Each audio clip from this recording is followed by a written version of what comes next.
Hello and welcome to my YouTube channel. So today we are dealing with the novel Potiki by Patricia Grace.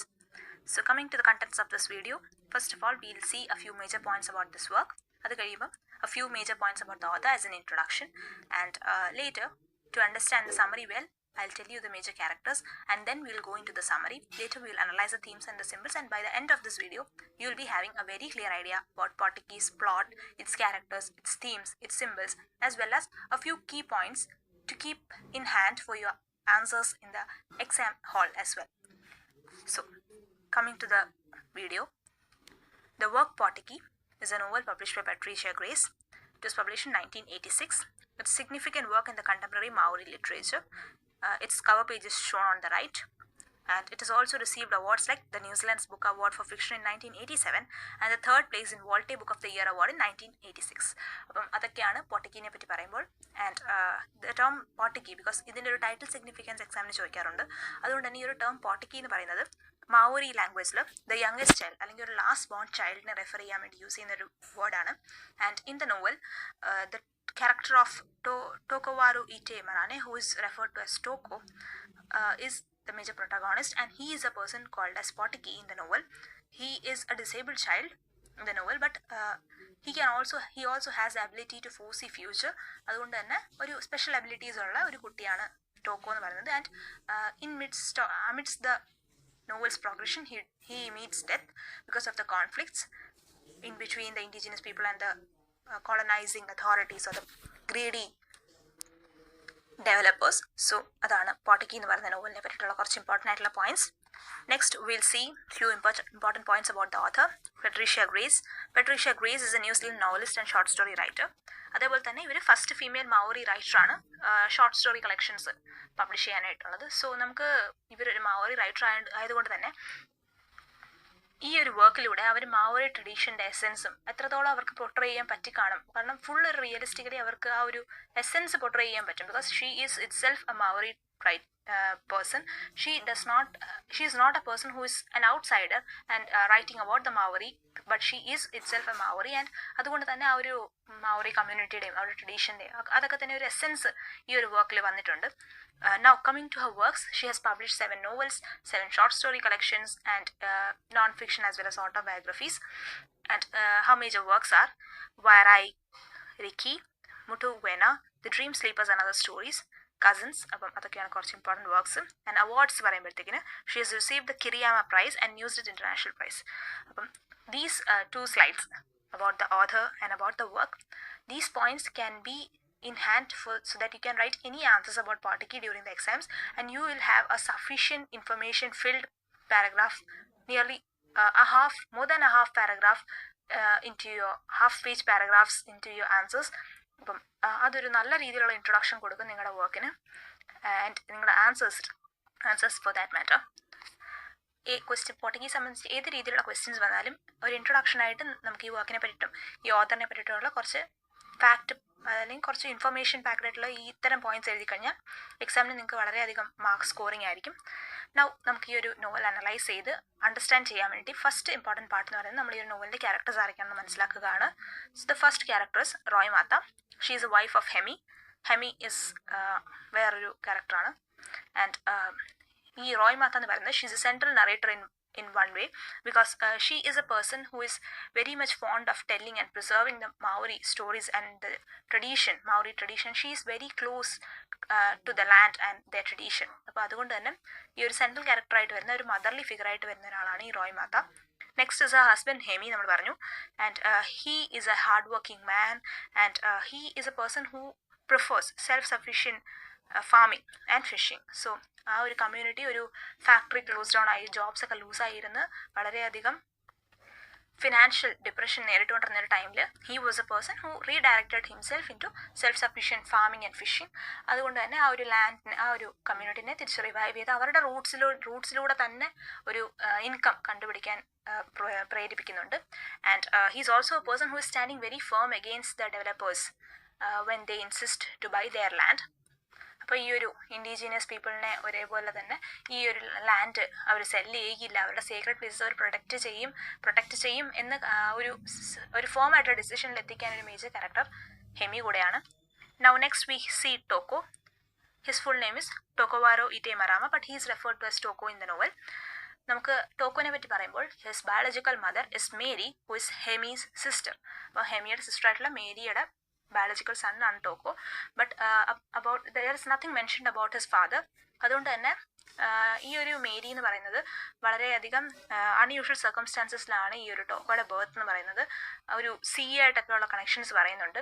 And Toko എന്ന് പറയുന്ന കുട്ടി he is growing up as the son of Hemi and Roimata along with the other 3 children.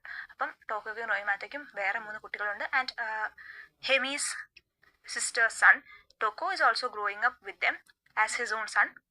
And നമുക്ക് ടോക്കോനെ പറ്റി നോക്കുമ്പോൾ he is a disabled boy, but he is also having the ability for some special insights and visions into the future. He is able to warn his community against the coming dangers.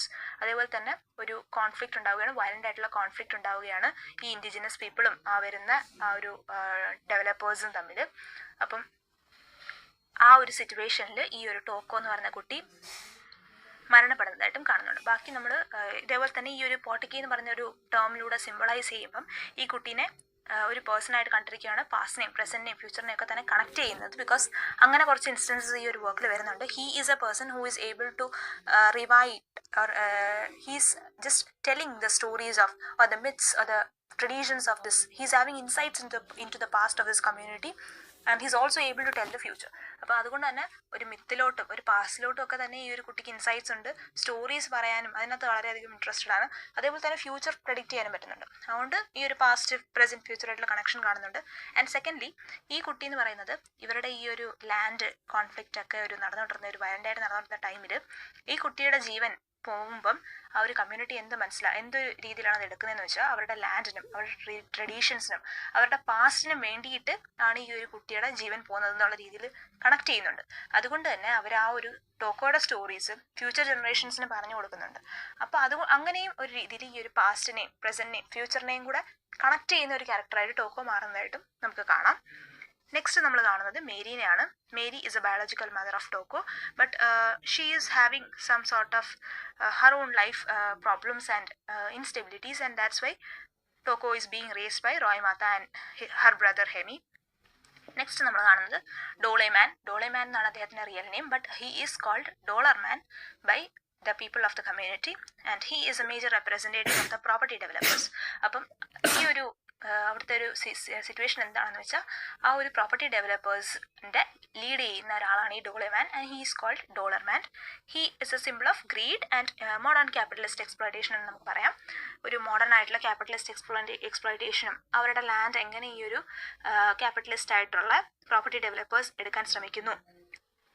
And he's also trying to force this community out of their land. He's trying to buy their land by using any types of violence and all that. And so he's just greedy. Next we see other 3 characters, Tangimwana, Manu and James. These are the 3 other children of Roymata and Hemi. അതേപോലെ തന്നെ ഈ ഒരു children എന്ന് പറഞ്ഞാൽ represent ചെയ്യുന്നത് younger ജനറേഷനെയാണ്.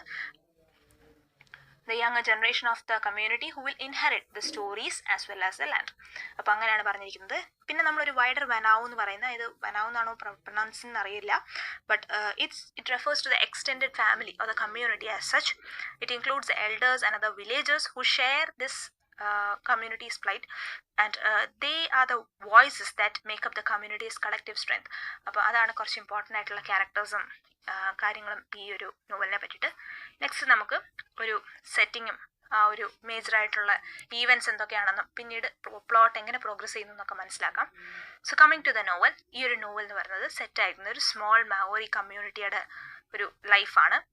അവർ live ചെയ്യുന്നത് ഒരു സീയുടെ അടുത്താണ് ഇൻ ന്യൂസിലൻഡ്. അപ്പം ഇത്രയും കാര്യങ്ങൾ നമ്മൾ അറിഞ്ഞിരിക്കണം. ആൻഡ് അവരെ പറ്റിയിട്ട് കുറച്ച് കാര്യങ്ങൾ നമ്മൾ മനസ്സിലാക്കണം. Like they are living very close to nature, they tell stories. അപ്പോൾ അതൊരു അവരുടെ കമ്മ്യൂണിറ്റിയുടെ ഒരു ഇമ്പോർട്ടൻ്റ് ആയിട്ടുള്ള പാർട്ടാണ് ടെല്ലിങ് സ്റ്റോറീസ് എന്നുള്ളത്. And they practice fishing, farming, അതൊക്കെയാണ് അവർ പ്രാക്ടീസ് ചെയ്യുന്നത്. And their life is peaceful, but later they are facing, അപ്പോൾ ആ ഒരു ഇഷ്യൂ ഞാൻ പറഞ്ഞിരുന്നു, ഒരു ഫാക്ടറീസ് ക്ലോസ് ഡൗൺ ആകുമ്പോഴത്തേക്കിനും ഇവർ കുറച്ച് ജോബ്സ് ഒക്കെ ഇവരുടെ ലൂസ് ആവുകയാണ്. അങ്ങനെ ഒരു ഫിനാൻഷ്യൽ ആയിട്ടുള്ള ഡിപ്രഷനിലോട്ട് പോകുന്ന ഒരു ടൈമാണ്. ആ ഒരു ടൈമിലാണ് നമ്മൾ പറഞ്ഞു ഹെമീനെ കാണുന്നു. Hemi is a person who is going into self sufficient farming and fishing. ഇനി ഹെമീൻ്റെ ഫാമിലിയാണ് നമ്മുടെ ഇമ്പോർട്ടൻ്റ് ആ ഒരു പ്രൊട്ടഗോണിസ്റ്റ് ഫാമിലി എന്ന് പറയുന്നത്. Hemi's wife Roimata, his sister Mary, and Hemi's children. And we are also having Mary's biological son Toko. അപ്പോൾ ഈ ടോക്കോ ആണ് നമ്മുടെ നോവലിൻ്റെ മേജർ ആയിട്ടുള്ള protagonist. Toko is born with disabilities but he is wise beyond his years. അപ്പം ഈ ഒരു കുട്ടീന്ന് പറഞ്ഞാൽ വളരെയധികം ഇൻ്റലക്ച്വൽ ആയിട്ടുള്ള അല്ലെങ്കിൽ ഒരു ഇൻ്റലക്റ്റ് പ്രത്യേകതരം എബിലിറ്റീസ് ഉള്ള, ഫ്യൂച്ചർ പ്രിഡിക്റ്റ് ചെയ്യാനും അതേപോലെ തന്നെ even he is having insights into the myths and the past events of the community. അപ്പം അങ്ങനെ ഒരു കാര്യം കൂടെ പറഞ്ഞിട്ടുണ്ട്. ആൻഡ് ഈ ഒരു ടോക്കോ ഫ്യൂച്ചർ പ്രിഡിക്റ്റ് ചെയ്യാൻ ഈ ടോക്കോയ്ക്ക് പറ്റുന്നത് കാരണം തന്നെ he's predicting he's actually warning the community of the coming dangers. അത് നടക്കുന്നുണ്ട്. നമുക്ക് അതൊക്കെ പതുക്കെ മനസ്സിലാക്കാം. And he's called the Potiki. ആ കുട്ടിയാണ് യങ്ങസ്റ്റ് ചൈൽഡ്. ഈ ഒരു മാവോറി കമ്മ്യൂണിറ്റിയിൽ ഈ ഒരു പോട്ടക്കിന്ന് റെഫർ ചെയ്യുന്ന ഈ ഒരു ചൈൽഡിന് വളരെയധികം സ്പെഷ്യൽ സിഗ്നിഫിക്കൻസ് ഉണ്ടെന്ന് പറയുന്നുണ്ട്. അപ്പം അങ്ങനെ ഈ ഒരു കമ്മ്യൂണിറ്റി ജീവിച്ചുകൊണ്ടിരിക്കുന്ന ടൈമിലാണ് one set of property developers approach them, and they are led by a person called Dollar Man. His name is Doleman, but the people call him Dollar Man, and they want to buy this community's coastal land to build various tourist attractions like the access roads, the resorts and even commercial enterprises. So അതിന് വേണ്ടിയിട്ട് ഈ ഒരു കമ്മ്യൂണിറ്റിയുടെ ഈ ഒരു land, ഈ സിയുടെ അടുത്തുള്ള ഈ ഒരു ലാൻഡ് ബൈ ചെയ്യാൻ ഈ ഒരു പ്രോപ്പർട്ടി ഡെവലപ്പേഴ്സ് വരികയാണ്. And this land is actually sacred to them because അവർ വാങ്ങാൻ ഉദ്ദേശിക്കുന്ന സ്ഥലങ്ങളിൽ ഈ ഒരു കമ്മ്യൂണിറ്റിയുടെ കുറച്ച് ഇമ്പോർട്ടൻ്റ് ആയിട്ടുള്ള സേക്രഡ് ആയിട്ടുള്ള പ്ലേസസ് ഉണ്ട്. Like the cemetery, like it's called Urupa, and as well as a meeting house it's called the marae. അങ്ങനെ പറയുന്ന സെമിറ്ററിയും അതേപോലെ തന്നെ മീറ്റിംഗ് ഹൗസും അതൊക്കെ തന്നെയാണ് ഈ ഒരു സ്ഥലത്ത് ഇവർ വാങ്ങാൻ ഉദ്ദേശിക്കുന്ന സ്ഥലങ്ങളിൽ വരുന്നത്. അതുകൊണ്ട് തന്നെ ഇവരുടെ ഒരു കമ്മ്യൂണൽ ടൈസ്, അവരുടെ ഒരു വളരെയധികം സീക്രട്ട് ആയിട്ടുള്ള പ്ലേസസ് ആയതുകൊണ്ട് തന്നെ ഈ ഒരു കമ്മ്യൂണിറ്റി വളരെയധികം റെസിസ്റ്റ് ചെയ്യുകയാണ്. ആൻഡ് ആ ഒരു റെസിസ്റ്റൻസിൻ്റെ ഭാഗമായിട്ട് ഇവരിത് സെല് ചെയ്യാൻ റിഫ്യൂസ് ചെയ്യുന്നു. ഫസ്റ്റ് ഓഫ് ഓൾ ഈ ഒരു ഡെവലപ്പേഴ്സ് അവർ ഓക്കെ ആണെന്നുള്ള രീതിയിൽ they are going back, but later they start digging the hill to create an access road behind the land. അപ്പം അങ്ങനെ ഇത് വരുമ്പോഴത്തേക്കിനും ഫ്ലഡ് ആവുകയൊക്കെ ചെയ്യുന്ന ഒരു ഇൻസ്റ്റൻസസ് ഉണ്ട്. അപ്പം അങ്ങനെ കുറച്ച് സംഭവങ്ങൾ നടക്കുമ്പോഴത്തേന് ഈ ഒരു കമ്മ്യൂണിറ്റീനെ ഒരു ലീഗലും അതേപോലെ ഒരു എക്കണോമിക് പ്രഷറിലൊക്കെ ഇടാൻ ഈ ഒരു പ്രോപ്പർട്ടി ഡെവലപ്പേഴ്സ് ശ്രമിക്കുന്നുണ്ട്. അങ്ങനെ ഈ ഒരു കോൺഫ്ലിക്റ്റ് വളരെയധികം കണ്ണിങ് മഗ്ലിയായിട്ടൊക്കെ മാറുകയാണ്.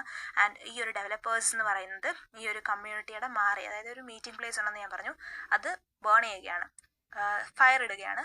പക്ഷേ ഈ ഒരു ഇൻസിഡൻറ്റിനെ പറ്റിയിട്ട് നേരത്തെ തന്നെ നമ്മുടെ ടോക്കോ ഈ ഒരു കമ്മ്യൂണിറ്റീനെ വാൺ ചെയ്തിരുന്നു. Something bad is going to happen എന്ന് ടോക്കോ നേരത്തെ തന്നെ ഫോർസീ ചെയ്തിട്ട് പറഞ്ഞിരുന്നു. ബട്ട് അങ്ങനെ കുറച്ച് പിന്നെ അതേപോലെ തന്നെ കുറേ വയലൻ്റ് ആയിട്ടുള്ള കാര്യങ്ങൾ അവിടെ നടക്കുന്നുണ്ട്. വയലൻ്റ് രീതിയിൽ തന്നെ ഈ ഒരു കമ്മ്യൂണിറ്റീനെയും അവരുടെ ഇൻഡിജിനസ് ആയിട്ടുള്ള പീപ്പിളിനെയും ഒഴിപ്പിച്ചിട്ട് ആ ഒരു ലാൻഡ് ഒരു ടൂറിസ്റ്റ് പർപ്പസിന് വേണ്ടിയിട്ട് കൊമേഴ്ഷ്യലൈസ് ചെയ്യാനായിട്ട് ഡെവലപ്പ് ചെയ്യാനായിട്ട് ശ്രമിക്കുകയാണ് ഈ ഒരു കൊളോണിയൽ ഫോഴ്സസ്. അപ്പം ഈ ഒരു നോവലിൻ്റെ ക്ലൈമാക്സ് വരുമ്പോഴത്തേക്കിനും നമ്മുടെ ഈ ടോക്കോ എന്ന് പറയുന്ന character he is killed.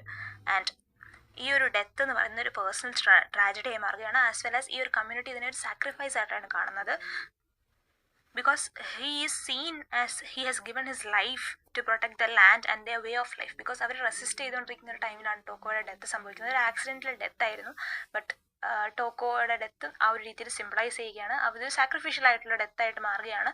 And ടോക്കോയുടെ death കഴിയുമ്പോഴത്തേന് ഈ ഒരു കമ്മ്യൂണിറ്റി അവരുടെ ആ ഒരു മീറ്റിംഗ് ഹൗസ് റീബിൽഡ് ചെയ്യുകയാണ്.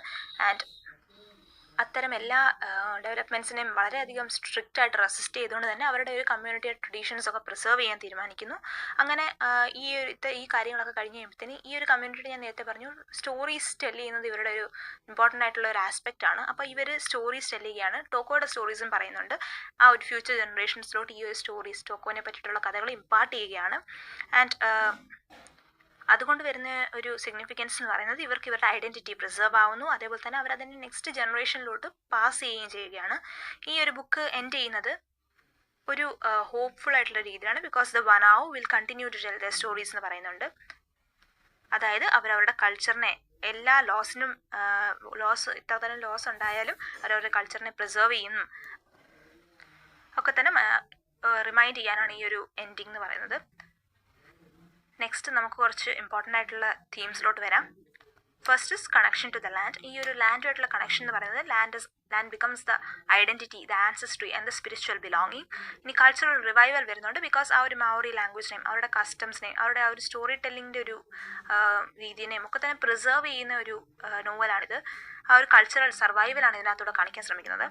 Next we also have story telling and oral traditions. ആ ഒരു സ്റ്റോറീസ് എന്ന് പറയുന്നത് എങ്ങനെ പാസ്റ്റിനെയും ഹിസ്റ്ററീസിനെയും വാല്യൂസിനെയും ഒക്കെ തന്നെ സിംബിളൈസ് ചെയ്യുന്നത്. അപ്പോൾ അതൊരു ഇമ്പോർട്ടൻ്റ് ആയിട്ടുള്ള തീമാണ്. ഇനി കൊളോണിയലിസമും എക്സ്പ്ലോയിറ്റേഷനും ഒരു ഇമ്പോർട്ടൻറ്റ് തീമാണ്. Because conflict between Maori traditions and the capitalist development, ഇതാണൊരു major setting of the novel. അപ്പോൾ അതുകൊണ്ട് തന്നെ അതൊരു ഇമ്പോർട്ടൻറ്റ് തീമാണ്. ഇനി കമ്മ്യൂണിറ്റി ആൻഡ് ദ വെനാവ് എന്ന് പറയുന്നത് ഫാമിലീനെയാണ് പറയുന്നത്. സോ അത് കമ്മ്യൂണിറ്റി ഇതിനകത്തൊരു ഇമ്പോർട്ടൻറ്റ് തീമാണ്. ബിക്കോസ് ആ ഒരു കമ്മ്യൂണിറ്റിയുടെ കളക്റ്റീവായിട്ടുള്ള സ്ട്രെങ്ത്തും അവരുടെ ഒരു യൂണിറ്റിയും അവർ ആ ഒരു റെസിസ്റ്റ് ചെയ്യുന്നതും അത് പ്രൊട്ടക്റ്റ് ചെയ്യാൻ ശ്രമിക്കുന്നതും അവരുടെ സ്റ്റോറീസ് അവർ നെക്സ്റ്റ് ജനറേഷൻസിലോട്ട് പകർന്നു കൊടുക്കുന്നതും എല്ലാം തന്നെ ഇതിനകത്ത് വരുന്നതാണ്. ആ ഒരു കമ്മ്യൂണിറ്റി ആസ്പെക്റ്റിൽ വരുന്നതാണ്. നെക്സ്റ്റ് ആണ് പ്രൊഫസി ആൻഡ് വിഷൻ. ബിക്കോസ് ആ ഒരു ഫോർസൈറ്റ് ചെയ്യാനും സ്പിരിച്വൽ ഗൈഡൻസ് ചെയ്യാനും ഒക്കെ ടോക്കോയിലൂടെ നമ്മളെ കാണിക്കാൻ ശ്രമിക്കുന്നത് ഇത്തരം പ്രൊഫസീനെയും വിഷനെയും ഒരു സ്പിരിച്വൽ ഇൻസൈറ്റിനെയും ഒക്കെ തന്നെയാണ്. നെക്സ്റ്റ് നമ്മൾ കാണുന്നു സാക്രിഫൈസ് ആൻഡ് ലോസ്. ബിക്കോസ് ടോക്കോയുടെ ഡെത്ത് എന്ന് പറയുന്നത് ഒരു ഗ്രേറ്റർ ഗുഡ് ഓഫ് ദ കമ്മ്യൂണിറ്റിക്ക് വേണ്ടിയിട്ടാണെന്ന് മനസ്സിലാക്കുന്നു. ആ പേഴ്സണൽ ലോസസ്, ടോക്കോയുടെ ഡെത്ത് എന്ന് പറയുന്ന ഒരു പേഴ്സണൽ ലോസ് ആണ്, ഫാമിലിക്കും കമ്മ്യൂണിറ്റിക്കും ഉള്ള ലോസ് ആണ്. But it is for the greater good of the community നമ്മൾ മനസ്സിലാക്കണം. പിന്നീട് നമ്മൾ കാണുന്നുണ്ട് റെസിലിയൻസ് ആൻഡ് ഹോപ്പ്. അതെന്ന് പറയുന്നത് ആ ഒരു ലാസ്റ്റ് പാർട്ടിലാണ് വരുന്നത്. അവർ റീബിൽഡ് ചെയ്യുന്നു മീറ്റിംഗ് പ്ലേസിനെ. അതേപോലെ തന്നെ അവരവരുടെ ട്രഡീഷൻസ് കണ്ടിന്യൂ ചെയ്യുന്നു, സ്റ്റോറീസ് പറഞ്ഞു കൊടുക്കുന്നു. എത്രത്തോളം ഹാർഡായിട്ടുള്ള സിറ്റുവേഷൻസ് വന്നാലും അവർ അതെല്ലാം തന്നെ ഓവർകം ചെയ്ത് ഒരു റെസിലിയൻ്റ് ആയിട്ട് അവരുടെ കമ്മ്യൂണിറ്റി, അതിൻ്റെ യൂണിറ്റി, അതെല്ലാം തന്നെ ട്രഡീഷൻസും ഒക്കെ തന്നെ മെയിൻറ്റെയിൻ ചെയ്ത് മുന്നോട്ട് പോകുന്നതായിട്ട് പറയുന്നു. അതൊക്കെയാണ് കുറച്ച് ഇമ്പോർട്ടൻ്റ് ആയിട്ടുള്ള തീംസ്. ഇനി നമുക്ക് സിമ്പിൾസിലോട്ട് വരാം നെക്സ്റ്റ്. സോ ലാൻഡ് അല്ലെങ്കിൽ ഒരു വേനു എന്ന് പറയുന്നത് അതൊക്കെ തന്നെ ഐഡൻറ്റിറ്റിനെയും ആൻസിസ്ട്രീനെയും അതേപോലെ തന്നെ സ്പിരിച്വൽ കണക്ഷൻസിനെ കാണിക്കുന്നു. മാരേജ് അല്ലെങ്കിൽ മീറ്റിംഗ് ഹൗസ് എന്ന് പറയുന്നത് ഒരു കൾച്ചറൽ ഹേർട്ടാണ്, ആ ഒരു യൂണിറ്റി ആണ് കമ്മ്യൂണിറ്റിയുടെ. ഇനി സീ ഓഷൻ എന്ന് കാണിക്കുന്ന ഒരു സോഴ്സ് ഓഫ് ലൈഫാണ്. ബിക്കോസ് ടോക്കോയുടെ ബർത്ത് എന്ന് പറയുന്നത് ഈ ഒരു സീ ആയിട്ട് റിലേറ്റഡ് ആയിട്ട് വരുന്നുണ്ട്. And its connection to the origins as well. Next നമ്മൾ കാണുന്ന ഈ പോർട്ടുഗി അല്ലെങ്കിൽ യങ്ങസ്റ്റ് ചൈൽഡ് എന്നുള്ള ആസ്പെക്റ്റിൽ ഒരു റിന്യൂവൽ അല്ലെങ്കിൽ ഒരു കണ്ടിന്യൂറ്റി ഓഫ് ജനറേഷൻസ് അല്ലെങ്കിൽ ഒരു ഫ്യൂച്ചറിനായിട്ടുള്ള ഒരു ഹോപ്പ് ഒക്കെ തന്നെ കാണിക്കുന്നു.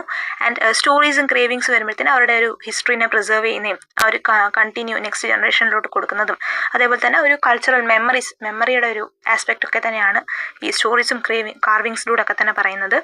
ആൻഡ് ടോക്കോ എന്ന് പറയുന്നത് ഒരു പാസ്റ്റിനെയും പ്രസൻറ്റിനെയും ഫ്യൂച്ചറിനെയും ഒക്കെ തന്നെ ഒരു ബ്രിഡ്ജ് ചെയ്യുന്ന ഒരു ആസ്പെക്റ്റ് ആയിട്ടാണ് സിംബിളൈസ് ചെയ്തിരിക്കുന്നത്. So that's all for the novel. And if you have any doubt, please do write in the comments. And which novel should I present the next, also tell about that.